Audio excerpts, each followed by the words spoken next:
Good evening. Before we begin, I'm proud to report that our country is safer, stronger, and far wealthier than it has ever been before. We are doing great. Less than 2 years ago, we inherited an economic and social disaster. After the worst inflation in 48 years, the wide open borders with millions and millions of people pouring in from all over the world, including criminals of all types, and 11,888 murderers, many of whom killed more than one person. We had transgender for everybody, men and women sports, crime ravaging our cities, and the whole world was laughing at us as a nation, but not anymore. 2 years ago, our country was dead. Now we are the hottest country anywhere in the world. America is respected like we have never been respected before. We have more money being invested in the United States than at any time in the history of our country. More Americans are working today than ever before.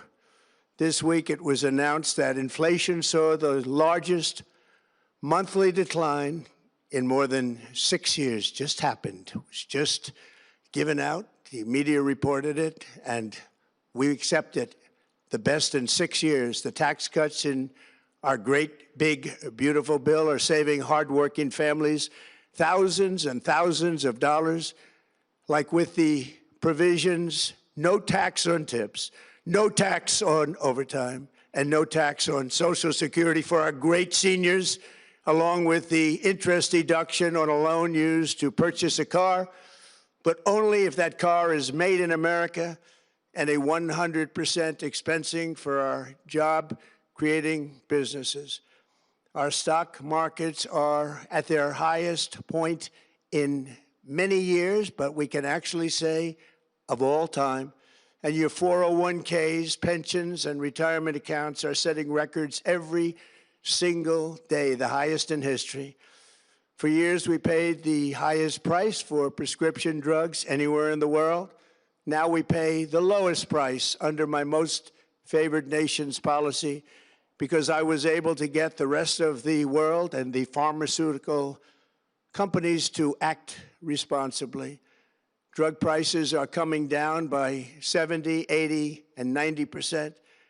TrumpRx.gov, this will ultimately reduce the cost of health care. You have to go to TrumpRx.gov and take advantage of it. But the cost of health care is coming way down because of what we've done with prescription drugs. And with Trump accounts, every child in America now has access to a tax-free investment account to save for their future. Billions and billions of dollars are being invested, put in by companies and individuals to take care of our children so that at age 18, they will have potentially hundreds of thousands of dollars in their account, and they'll get off to a great start in life. So for that, go to TrumpAccounts.gov and sign up your child or any child who'd like to sign up. Our previously wide open borders have been transformed into the most secure borders in the history of our country, with 0 illegal aliens being admitted to the United States in the past 14 months. That is 0. Nobody thought it was possible. We had the worst border in the history of our country, and now we have the best. Crime is plummeting nationwide, with the murder rate at its lowest level since 1900, or more than 125 years ago. We're making a record investment in our armed forces, and we have the strongest and most powerful military by far anywhere in the world. I built it during my first term, and unfortunately, we're forced to use it now. We won in Venezuela, which is now working with us to produce millions and millions of barrels of oil. We are likewise winning big in Iran, and you will see the fruits of that labor very, very shortly.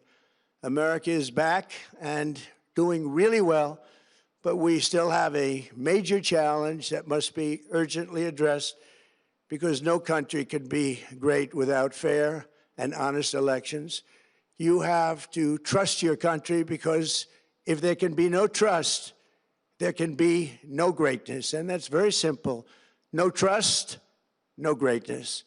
For many years, I've called for bold, swift, and decisive action to protect the integrity of America's elections. Every American deserves to know that when they cast their vote, that vote will be counted accurately in a system, and that is to make that system secure, one where cheating and interference are not just difficult, but virtually impossible. Unfortunately, the system we have today falls catastrophically short of that standard. Tonight, I'm announcing the immediate declassification and release and hidden. They did not disclose to me as president or to anyone else, and to the best of our knowledge, they did not inform Congress. In fact, all they kept saying is, this is the most secure election in the history of our country, a standard, very pat line that was divvied out to say.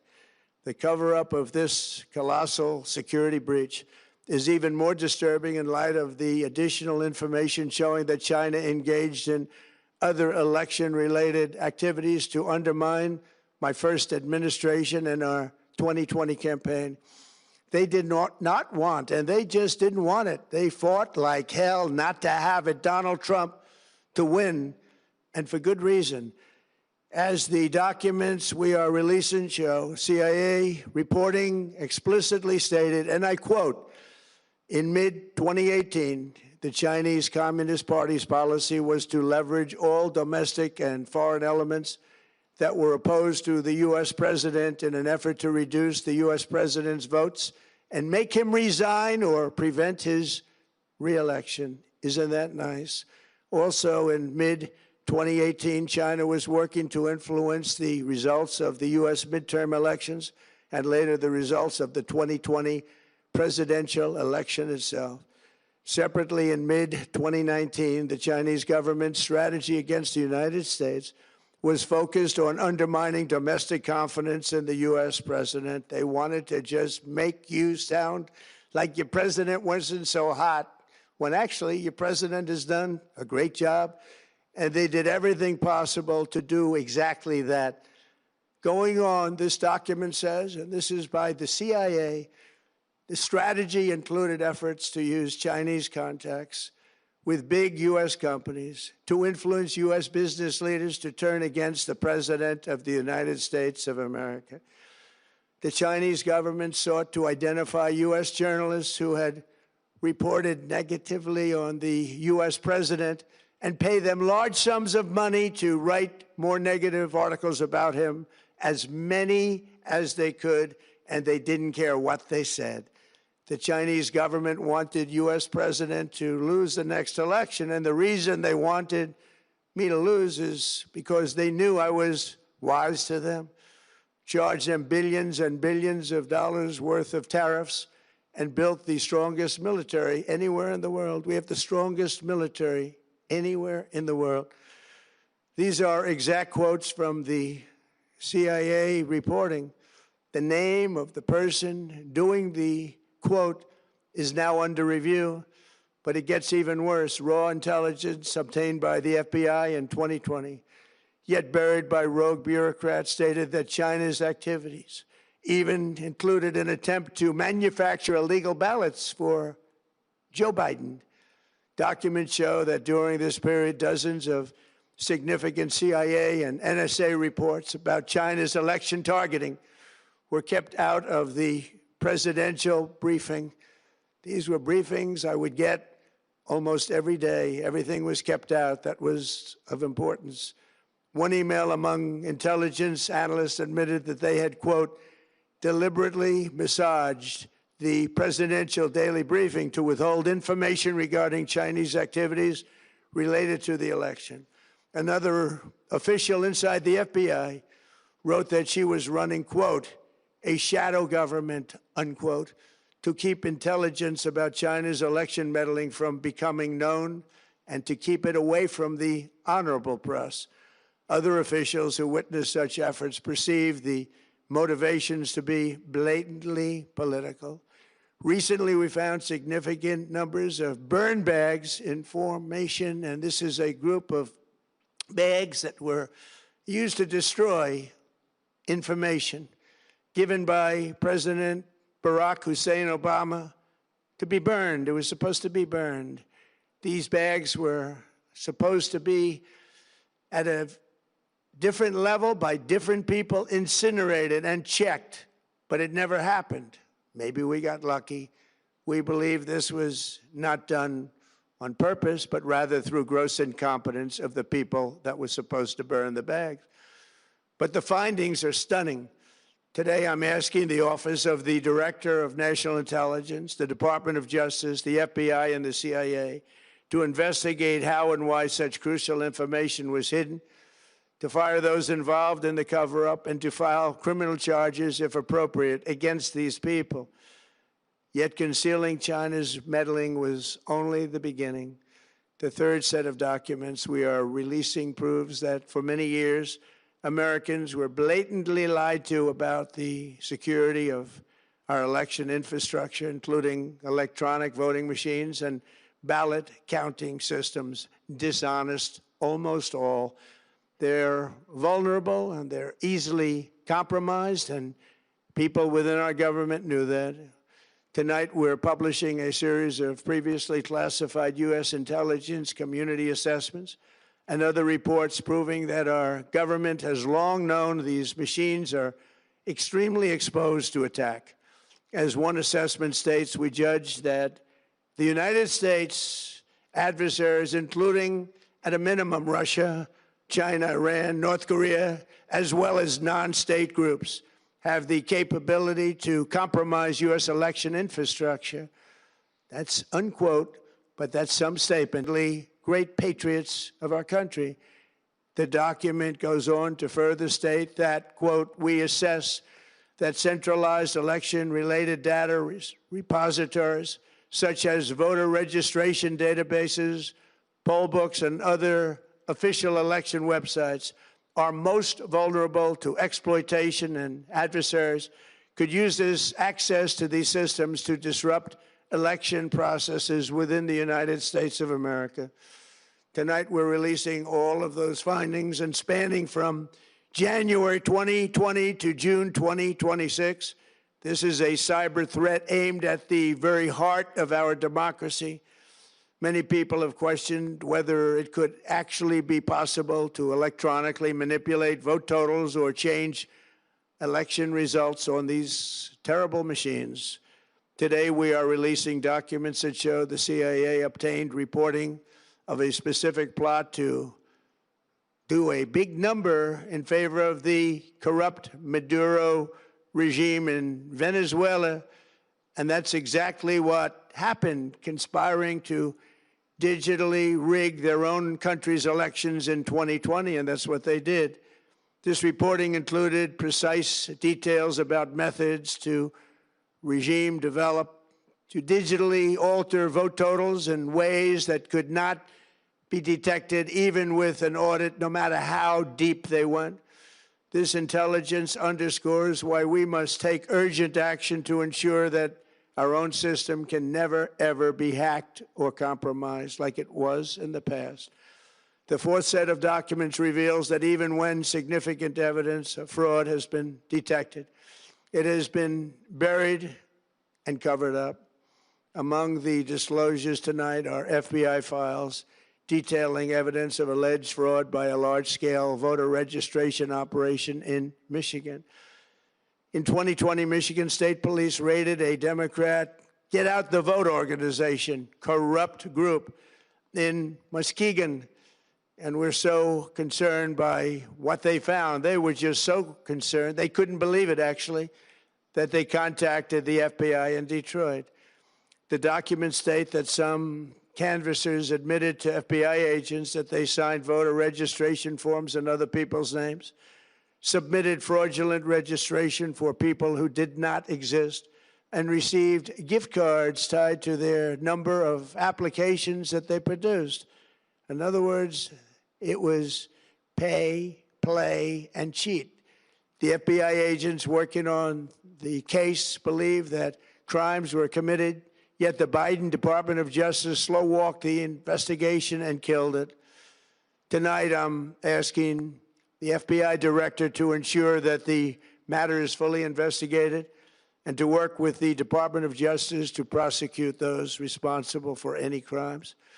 Finally, to reveal just how vulnerable our elections continue to be, we are releasing the results of a stunning investigation by the Department of Homeland Security.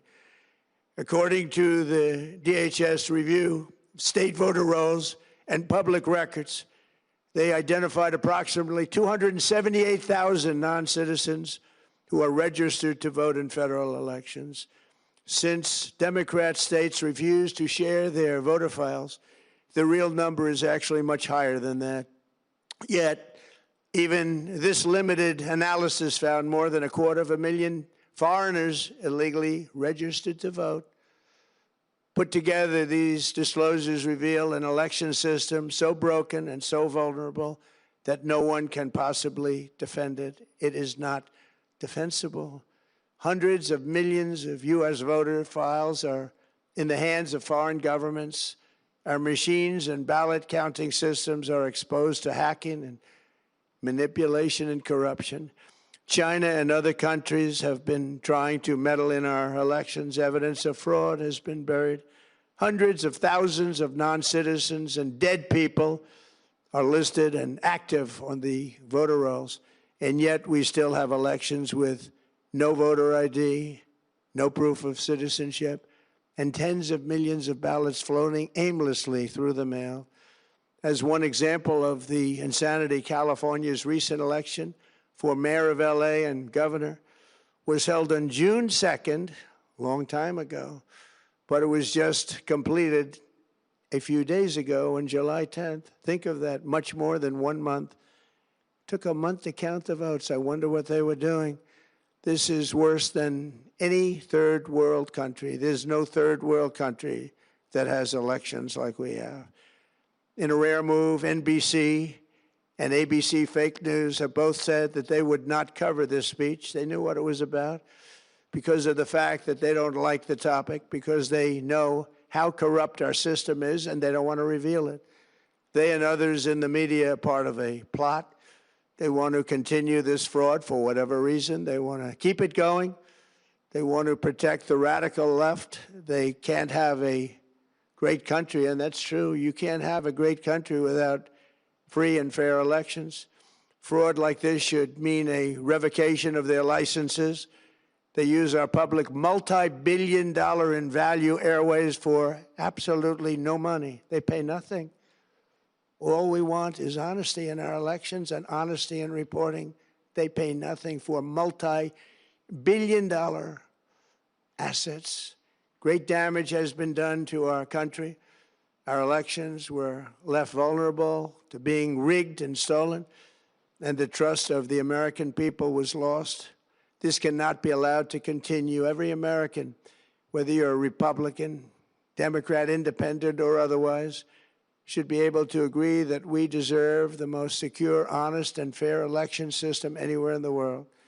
Secure elections should be a partisan, really, we should be together, Democrats, Republicans, Independents, everybody, and it should not be a partisan issue.